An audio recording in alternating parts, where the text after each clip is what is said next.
Yapekusegu. Is that right? Thank you, Mr. Speaker. Mr. Speaker, if you take what Ghana has achieved so far since inception of the production of oil, the total amount that's accrued to the nation amounts to $3.98 billion.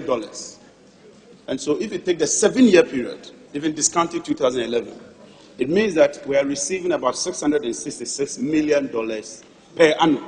That's the total amount we get as a country from all our oil resources.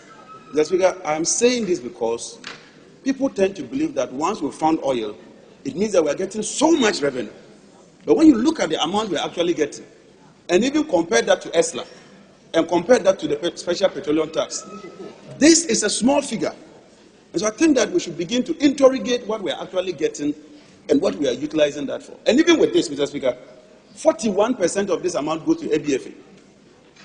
31% of this goes to GMPC for its equity, participating, and all the other interest. 20% goes to the Ghana Stabilization Fund, and then 8% goes to the Ghana Heritage Fund.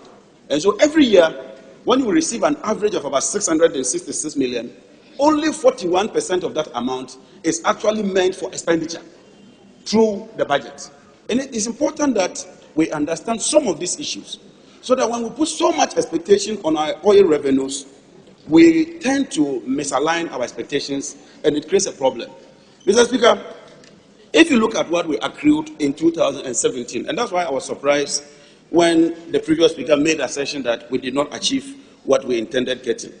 We got $362 million in 2017, compared to $172 million in 2016.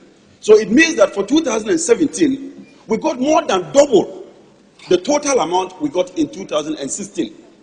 And so it tells you that in 2017, we got a lot of money compared to 2016, because the Jubilee fields were producing, the 10-year fields were producing, and now we have the Sankofa fields coming on board. And so yes, volumes are increasing, but even the prices were also increasing. And so it means that government got a lot of money. But Mr. Speaker, my main worry has to do with Ghana Gas. As I speak to you, Mr. Speaker, Ghana Gas is indebted to a tune of about 750 million cedis. And the company is virtually collapsing. Indeed, last year, they supplied 20 million, 260 million standard cubic feet of gas. Not even 1 penny was paid to them last year.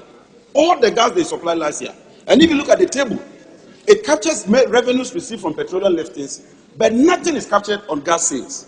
So, Mr. Speaker, whilst we pass the energy sector levy to deal with a legacy debt of about 9.2 billion, we are compounding the debt with what is happening from 2017 thereabout. And I think that this House should take a particular interest in this matter.